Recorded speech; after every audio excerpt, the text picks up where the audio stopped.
Ya, shalom Bapak Ibu, Saudara-saudara. Saat ini saya ada di sebuah desa di Kabupaten Kupang. Itu jaraknya kira-kira 4 jam perjalanan dengan mobil dari kota Kupang. Dan desa ini namanya Desa Bioba. Dan Bapak Ibu, selama beberapa tahun ini saya bersama dengan GKIN Revival Kupang maupun juga Yayasan Karya Bakti Esrasoro menaruh perhatian untuk pelayanan di desa ini. Dan di sini kami membangun sebuah sekolah ya untuk anak-anak SD, sekolah berasrama, dan juga mau membangun sebuah gedung tempat ibadah untuk orang-orang Kristen di tempat ini. Dan saudara, kalau saudara melihat di belakang ini adalah gedung sekolah yang kami sudah selesai membangun dengan 6 ruangan dan masih dipergunakan untuk murid-murid dari kelas 1 sampai kelas 4, sementara 2 ruangannya dipakai untuk menjadi asrama buat anak-anak. Jadi di sekolah berasrama untuk anak-anak yang dilayani oleh Bapak dan Ibu Daniel yang sangat berpengalaman di dalam pelayanan berasrama. Nah, anak-anak yang menjadi murid-murid di dalam sekolah ini datang dari desa-desa sekitarnya, dan kami berharap bahwa ke depan itu ada menjadi pusat pendidikan Kristen di tempat ini.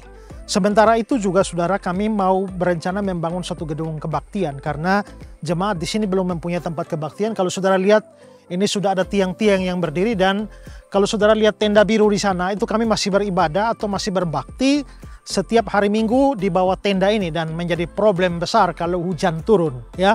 Nah, karena itu kami sudah berencana untuk membangun gedung ini. Mulai minggu ini kita sudah membangun dengan tiang-tiang ini, dan setelah itu tahap berikut akan atap supaya jemaat bisa beribadah di tempat ini ya. Nah, ini kami dari Kupang bersama-sama dengan jemaat di tempat ini, dan pembangunan segera kami percepat karena dalam cuaca hujan semacam ini kasihan kalau jemaat berbakti lalu harus kehujanan.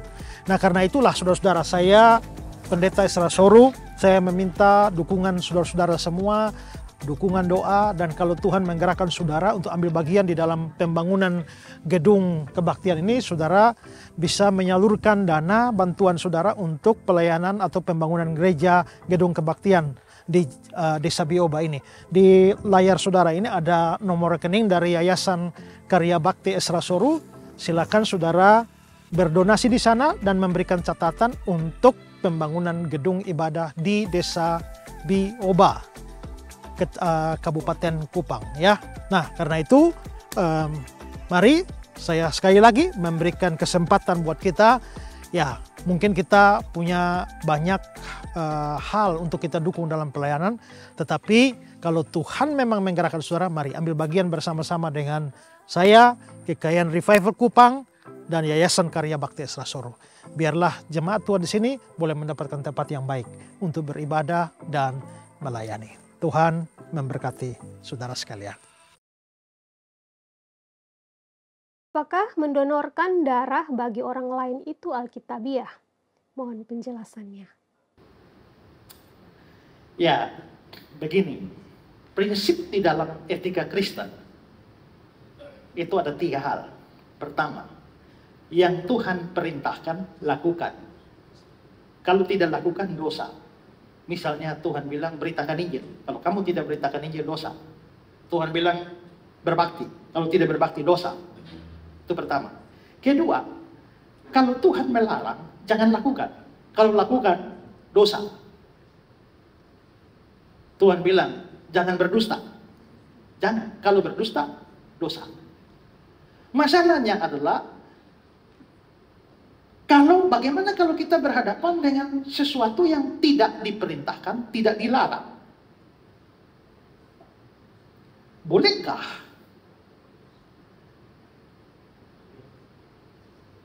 seorang anak Tuhan punya sepeda motor? Ada perintah di Alkitab supaya anak Tuhan pakai motor? Tidak. Ada larangan? Juga tidak. Kalau begitu, mau pakai motor boleh, tidak juga tidak apa-apa. Itu prinsip kalau tidak ada perintah, tidak ada larangan. Ada orang yang pernah inbox saya, kamu pendeta ya? Iya, kenapa? Pendeta pemain Facebook. Nah, pendeta tidak harus main Facebook, tapi juga tidak boleh main Facebook. Karena main Facebook itu tidak ada perintahnya, tidak ada larangannya. Nah, karena itu maka sekarang donor darah. Donor darah itu adakah perintah Alkitab? Tidak ada. Adakah larangan Alkitab? Juga tidak ada. Dalam hal semacam itu artinya boleh dilakukan, boleh tidak. Lalu kira-kira acuannya apa? Dua hal. Pertama, kalau itu lakukan, pikirkanlah supaya itu tidak jadi batu sandungan. Sekarang, kalau ibu-ibu dan nona-nona cat rambut jadi merah, dosa tidak?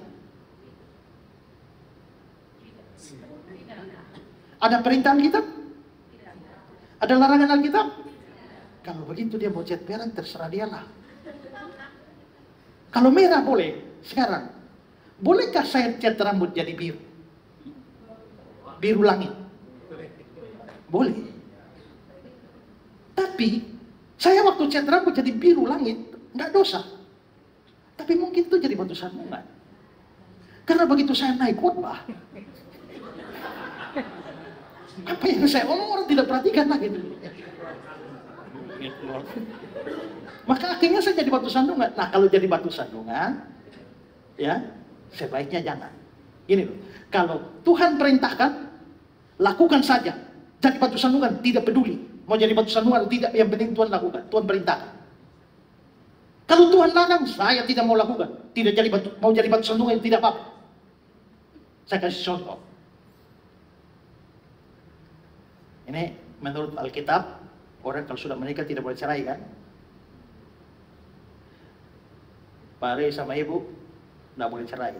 Tapi bagaimana kalau terlanjur cerai, pisah, 3 tahun kemudian rasa rindu kembali dan mau rujuk?